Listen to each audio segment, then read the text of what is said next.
Hello everyone, this is Emu, and today we will be reviewing One Piece chapter 1041, Komurosaki. This is a really good chapter and it doesn't focus on any part particularly. It's more like a recap chapter to see how everyone on Onigashima is doing. We also get some lore plus orders from the Gorosei and some Luffy versus Kaido. First off, let's start off the chapter with the cover page, where we see Pudding punching Yonji and Niji for bullying Sanji. I don't know if she's the one who's going to help them escape or not, or are we going to see in the next cover pages another battle between the Germa and the Big Mom pirates to help rescue Niji and Yonji? I'm not sure, but we'll see in the future. In the beginning of the chapter, we see Momonosuke, who says that he briefly spoke with Zunisha and that he has come to fight with Momonosuke. And Zunisha will probably help Momonosuke with carrying Onigashima when Kaido is down. And we also know that nor Momonosuke nor Yamato knows anything about what happened at Laugh Tale and what is the One Piece. And this raises even more possibilities that either Momonosuke or Yamato could join the crew, or possibly even both of them could join the crew. As my only problem with Yamato joining the crew was that she already knew what the One Piece is, so right now she doesn't know. So in my eyes she's now like a possible candidate for a future Straw Hat.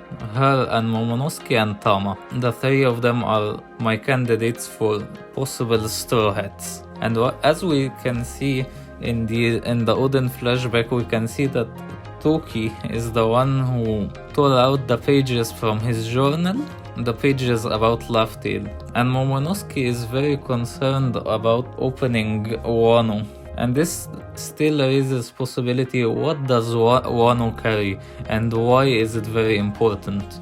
We then see a glimpse of Raizo versus Fukurokujo, and the narrator and the narrator says that the victor is Raizo.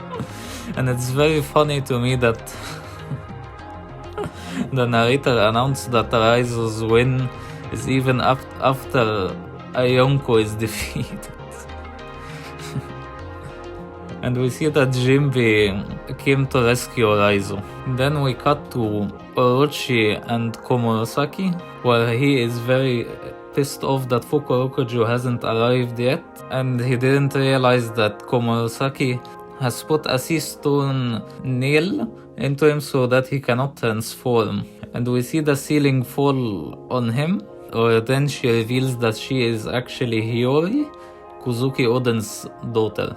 And people had some theories that this was Toki, not Hiyori, but this confirms that this is Hiyori. But is she the shadowy figure from chapter 1005 or 1006? We still do not know who the shadowy figure is, but there's a huge possibility now that it was Hiyori, the one who healed the scabbards. And then it cuts to Izo, who we see that the end of his battle with the CP0 members, and as he shoots his pistol, the other CP0 member shoots a finger pistol, and they both get knocked out.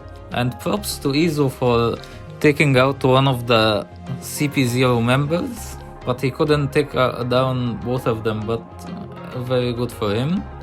However, he is also knocked out.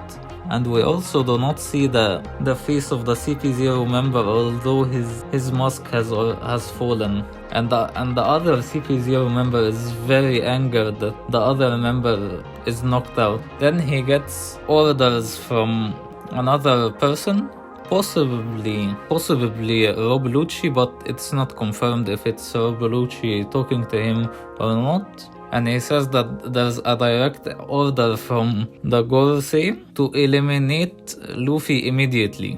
And he wants him to interfere with the fight between Luffy and Kaido, and I don't know how he will do it. And he himself is very concerned about how will he interfere with this battle. And we see that Tariq gets up and says, do they expect me just to go down empty-handed? That means that he still has a lot of fight in him. But why does the 5 elders want to eliminate Luffy? I think I will make a discussion video about it, because I don't think I can say all my thoughts right now. So expect a discussion video in the future. And we see Usopp, who has saved Kiemon and Kiku. However, the fire is spreading a lot. And we also see that Zoro was falling out of Onigashima, but thankfully Frankie caught him.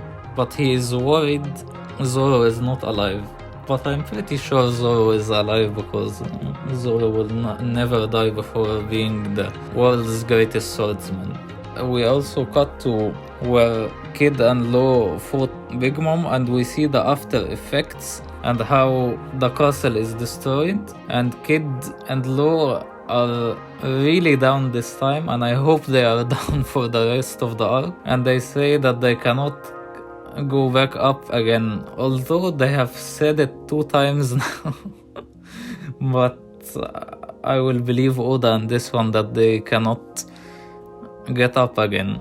Then the highlight of the chapter, we go back to Luffy versus Kaido, where Kaido heard that Big Mom was defeated and he is very angry. Then we see a glimpse of a Kaido flashback with him first time meeting Big Mom, where she tells him that he is too young, 15 years old, and tells him that is this your first time teaming up with Rocks? Does this mean that she had her own pirate crew, then joined up with Rocks, then went her own separate ways? And by the way she speaks about him, she doesn't like him, or because he had the same dream as her, maybe? Because later she says the name is Linlin, the woman who will rule the seas, as there was no King of the Pirates title then, so she just wanted to rule the seas. And damn, Big Mom looked really, really good here. I don't know what happened that turned her really weird here.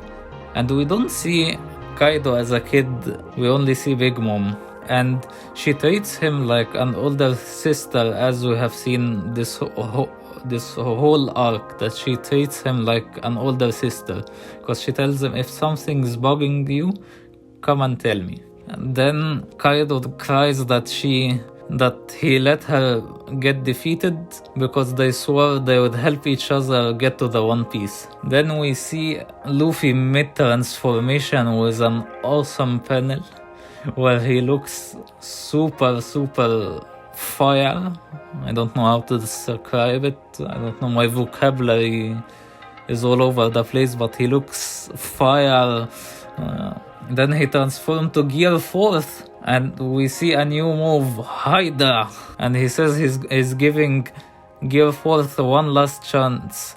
I won't stop swinging until I have nothing left. And Kaido says, where are these punches coming from? Which hypes up Katakuri even more, that Future Sight is even more rare than Conqueror's Haki coating. And I certainly believe that about only 5 people in the world have Future Sight, and Luffy and Katakuri are possibly one of them. And I don't think there will be a lot of people getting it. Maybe one in Blackbeard's crew and one in Shanks' crew, but no more. This hypes up even more Future Sight and the speed of Snake Man. And don't take this off board that Kaido is slow. Kaido is really fast. In the beginning of Wano, he was really fast that Baundo Man could not compete with him. And Luffy says that he will kick him out of this country for good. This is a really good chapter, like I said in the beginning of the video. It's more of a recap chapter where we see how everyone is doing. And I still don't know if if Hiyori is the one who's going to finish off Orochi or Denjiro, possibly, because we haven't seen him for about a year in real time. So if you enjoyed this video, please like and subscribe, as it really helps me out a lot. This is Emo, and bye bye.